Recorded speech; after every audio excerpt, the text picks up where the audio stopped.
Welcome back to Sunrise on a Thursday morning, where we are shining the sunrise spotlight on a big event happening this weekend, the legendary Makers Market. This is Oregon's largest Asian-centered night market. It's happening over the course of 3 days, tomorrow, Saturday, and Sunday. It's all happening in Beaverton, in and around the Round in Beaverton by City Hall. And we're talking about more than 200 vendors and partners all celebrating Asian American culture. We've got the artisans, we've got the artistes, and we've got, yes, some food vendors as well, one of which joins us here this morning. This is Jimmy Lay. Hi, how you doing? Next to Rodney Hill. Yes. Good morning, sir. Have you guys met before? We have not met. How about a formal handshake on TV this morning?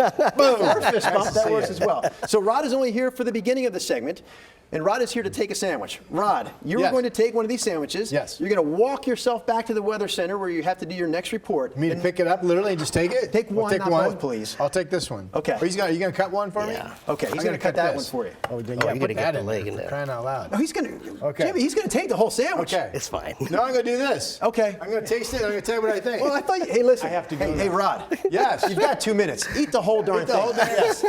Okay, we'll see Rod in about Ended up 90 with a seconds sandwich with a and a full quarter. report on that. Now back to you, Jimmy Lay. All right. You're known in these parts as the other chef. Yes, sir. You will be participating as a vendor at the legendary Makers Market this weekend in Beaverton. Yes. Can I ask you, even if it's just a quick explanation, what the heck do you mean by the other chef? So a long time ago, when I was working in Baton Rouge, I was putting up a special, and it actually made the menu full time, but I never got credit for it. And actually, Mr. Rod actually had the sandwich, which is the Korean pork po' boy, and it's my signature item. Okay. And I said to myself, if I'm ever going to start a company, I'm going to call it the other chef. And that's how it came about. So you just kind of dipped into your background there, from Louisiana originally. Born and raised, yes. Now obviously here in Portland, and you specialize in Cajun-Asian. Asian Cajun. Asian Cajun. Yes, sir. I had it flipped. Yes, sir. It's So if you okay. want to put a little detail on what that means exactly. So I'm Vietnamese by descent, but I've been exposed to a lot of the Asian flavor profile, like Japanese, Korean, Chinese, Thai, and I was always fascinated about marrying those cultures, especially with Cajun culture. There's a lot of Asians, particularly Vietnamese and Chinese in Louisiana, and they marry up their culture with the Louisiana Cajun culture.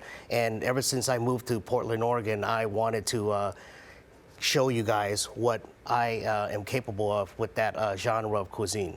So did you make us 2 different sandwiches this morning or just one? 2. So the first one was the Korean pork po' boy Yes. that Rod took. Yes. And then the second was the soft shell crab po' boy. Yes, sir. All right, Rodney, it is your turn to re-enter the mix here. You've had a chance to eat while Jimmy and I spoke. Your thoughts on the po' boy sandwich? Are they coming after me? Well, listen, we'll hear your voice. I think Byron, our director, wants to take that full screen with more information on the event. Am I right, Byron? Okay. Now you're looking No, at we me. are coming out to you. All right, Okay. Rod, your thoughts. No, it's really good. Well, I'm just finishing that quarter, which is wonderful, and it has really a nice little crunch to it. I like it a lot. Welcome back to the Sunrise Show on this Thursday morning, where we are getting ready for a big event. I mean a big event happening this weekend in Beaverton. There's the information on your screen. It is the legendary Makers Market. It's happening Friday, Saturday, and Sunday in the Round in Beaverton. If you know the area, you know exactly where the Round is. And they are highlighting Asian American culture all weekend long there with more than 200 vendors and partners. We're talking about artisan craft vendors. We have artisans and artistes, musical performances, lots going on, and of course, no event is complete without a little food. We had some Asian-inspired cuisine in our last hour of Sunrise, kind of some hearty meal type stuff. Now we're going dessert, because Brian Hahn of Not Too Sweet is here this morning to show off his Asian-inspired ice cream. The 3 flavors you have here this morning, Brian, are? We got a corn silk tea custard, Yes. a orange coconut creamsicle, and a Yakult strawberry ripple. If I was to ask you what exactly makes your ice cream Asian-inspired, how do you answer that? I would say we take cues from popular Asian ingredients, dishes, beverages, and snacks. When you're not at an event like this weekend's event, where might I find Not Too Sweet ice cream? We are popping up regularly on Sundays at Goody Snack Shop in Old Town. Okay. Which one was the corn flavor? This one's a corn flavor. Oh my goodness. Do we have anything to eat it with? We've got some spoons here. Okay, whew, thank goodness. I was like, do we need to put this on a cone? All right. Wait a minute, let me get one spoon there. I'm going to try this. Tell me about your corn ice cream because that sounds a little unusual. Yeah, corn silk tea, popular after-meal Korean beverage. You probably had it, not even known it at Korean restaurants. Malty, smoky, it's got some barley in there, and we like to top it off with some puffed rice. That is awesome, and I love that puffed rice texture Yeah, on top. right? China Green, do you want some ice cream? Yes. China Green screams for ice cream, and she'd probably like it in one of those two-tone cones. Yeah. I'm going to pop over. What's up with the two-tone cone, Brian? What's up with the two-tone cone? We've got a black sesame paste and kinako, which is soybean flour, to give it some nice airy texture.